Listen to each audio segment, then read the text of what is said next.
ബലിപെരുന്നാൾ നിസ്കാരത്തിനെക്കുറിച്ച് പറയാം.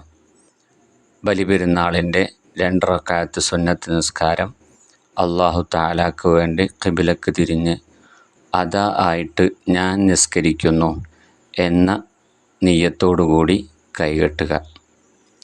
ഇമാമിനോടുകൂടെയാണ് നമ്മൾ നിസ്കരിക്കുന്നതെങ്കിൽ ബലിപെരുന്നാളിൻ്റെ 2 റക്അത്ത് സുന്നത്ത് നിസ്കാരം അല്ലാഹു തആലാക്ക് വേണ്ടി ഖിബിലക്ക് തിരിഞ്ഞ് ഇമാമോടുകൂടെ ഞാൻ നിസ്കരിക്കുന്നു എന്ന് നിയ്യത്ത് ചെയ്യണം. എന്നാൽ മാത്രമേ ജമാഅത്തിൻ്റെ കൂലി ലഭിക്കുകയുള്ളൂ. മാത്രമല്ല, ജമാഅത്ത് സുന്നത്തുള്ള നിസ്കാരമാണ് ബലിപെരുന്നാളിൻ്റെ സുന്നത്ത് നിസ്കാരം. അതുകൊണ്ട് പരമാവധി ജമാഅത്തായിട്ട് തന്നെ നിസ്കരിക്കാൻ ശ്രദ്ധിക്കണം.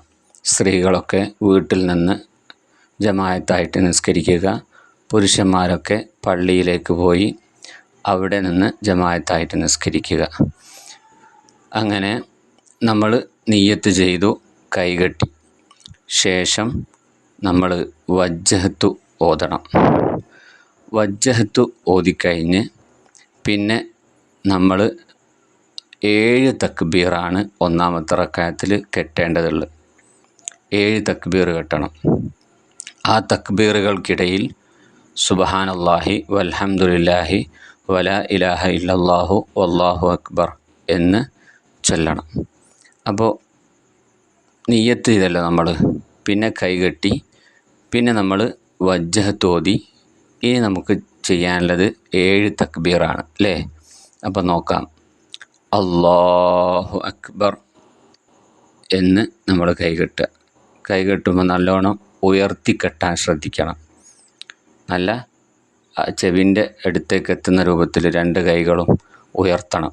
അങ്ങനെ നമ്മൾ കൈകെട്ടണം. തക്ബീർ ചൊല്ലിക്കൊണ്ട് കൈകെട്ട് അല്ലാഹു അക്ബർ എന്ന് നമ്മൾ കൈകെട്ടുക. എന്നിട്ട് സുബ്ഹാനല്ലാഹി വൽഹംദുലില്ലാഹി വലാ ഇലാഹ ഇല്ലല്ലാഹു വല്ലാഹു അക്ബർ എന്ന് 1 തവണ ചൊല്ലുക. വീണ്ടും കൈകെട്ട് അല്ലാഹു അക്ബർ എന്നിട്ട് ഈ ദിക്ർ തന്നെ ചൊല്ലുക. സുബ്ഹാനല്ലാഹി വൽഹംദുലില്ലാഹി വലാ ഇലാഹ ഇല്ലല്ലാഹു വല്ലാഹു അക്ബർ. അങ്ങനെ നമ്മൾ 2ാമത്തെ തക്ബീർ കെട്ടി, 3ാമത്തെ കെട്ടി, 4, 5, 6 തക്ബീറുകൾക്കൊക്കെ ഇടയിൽ നമ്മളിത് ചൊല്ലുക 1 തവണ. പിന്നെ 7ാമത്തെ തക്ബീർ കെട്ടി പിന്നെ നമ്മൾ ഈ ദിക്ർ ചൊല്ലുകയല്ല വേണ്ടത്. പിന്നെന്താ ചെയ്യേണ്ടത്? പിന്നെ നമ്മൾ അഊദു ബില്ലാഹി മിനശ് ശൈത്വാനിർ റജീം, പിന്നെ ബിസ്മില്ലാഹിർ റഹ്മാനിർ റഹീം എന്ന് ചൊല്ലി ഫാത്തിഹ ഓതുകയാണ് വേണ്ടത്. ഫാത്തിഹ ഓതുക. പിന്നെ നമ്മൾ ഒരു സൂറത്ത് ഓതണം. അത് സബ്ബിഹിസ്മ റബ്ബിക്കൽ അഅല എന്ന സൂറത്ത് അറിയുമെങ്കിൽ അത് ഓതുക. അല്ലെങ്കിൽ ഖുൽ യാ അയ്യുഹൽ കാഫിറൂൻ എന്നുള്ള സൂറത്ത് ഓതുക. അങ്ങനെ ഒരു സൂറത്ത് നമ്മൾ ഓതുകയും ചെയ്യാം. ശേഷം സാധാരണ പോലെ തന്നെ നമ്മൾ റുക്കൂയിലേക്ക് പോകുന്നു, ഇഅ്തിദാലിലേക്ക് പോകുന്നു. പിന്നെ 2 സുജൂദൊക്കെ കഴിഞ്ഞ് നമ്മൾ നേരെ മുകളിലേക്ക് വരും അല്ലേ? 2ാമത്തെ റക്അത്തിലേക്ക്. അങ്ങനെ അല്ലാഹു അക്ബർ എന്ന് കെട്ടി അവിടെ നിൽക്കുകയാണ്. ഇനി നമുക്ക് 5 തക്ബീറാണ് കെട്ടാനുള്ളത് 2ാമത്തെ റക്അത്തിൽ. 5 തക്ബീർ.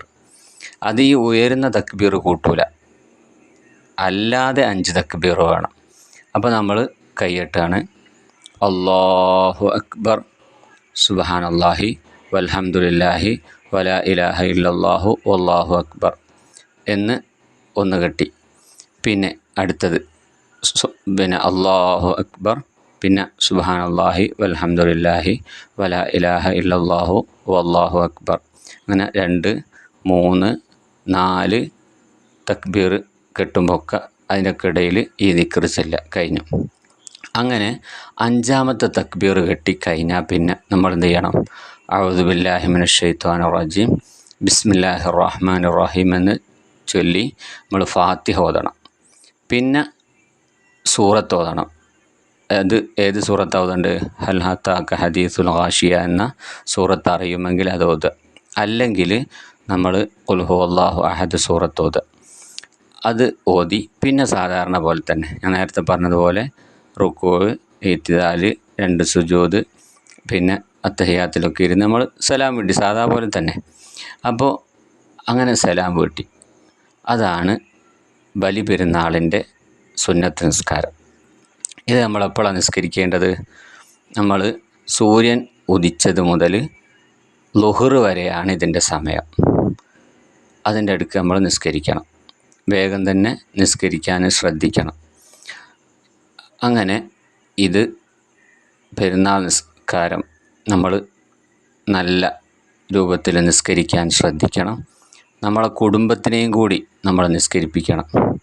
നമ്മുടെ വീട്ടിൽ കുട്ടികളെല്ലാവരും നിസ്കരിക്കേണ്ടെന്ന് വിചാരിക്കരുത്. അവരെയും കൂടി നമ്മൾ നിസ്കരിപ്പിക്കാൻ പ്രത്യേകം ശ്രദ്ധിക്കണം. പെൺകുട്ടികളോടൊക്കെ പറയണം നിസ്കരിക്കാൻ. പെരുന്നാളിൽ ദിവസത്തിൽ ഏറ്റവും ചെയ്യേണ്ട ഒരു കാര്യമാണ് പെരുന്നാൾ നിസ്കാരം എന്ന് പറയുന്നത്. അത് നമ്മൾ പ്രത്യേകം ശ്രദ്ധിക്കണം. അപ്പോൾ നമ്മുടെ വീട്ടുകാരൊക്കെ ഇത് പറഞ്ഞു കൊടുക്കുക, ഇത് മറ്റുള്ളവർക്ക് എത്തിച്ചു കൊടുക്കുക. അറിയാത്തവർക്ക് ഇത് കിട്ടിയാൽ വലിയ ഉപകാരമായിരിക്കും. അപ്പോൾ ഇൻഷാ അല്ലാഹ് ബലിപെരുന്നാൾ നിസ്കാരത്തിനെ കുറിച്ചാണ് ഞാൻ പറഞ്ഞത്. ഇൻഷാ അല്ലാഹ് അല്ലാഹു സുബ്ഹാനഹു വ തആല സ്വീകരിക്കപ്പെടുന്ന രൂപത്തിൽ ബലിപെരുന്നാൾ നിസ്കാരം നിസ്കരിക്കാൻ നമുക്കും കുടുംബത്തിനും അല്ലാഹു തൗഫീഖ് നൽകി അനുഗ്രഹിക്കുമാറാവട്ടെ.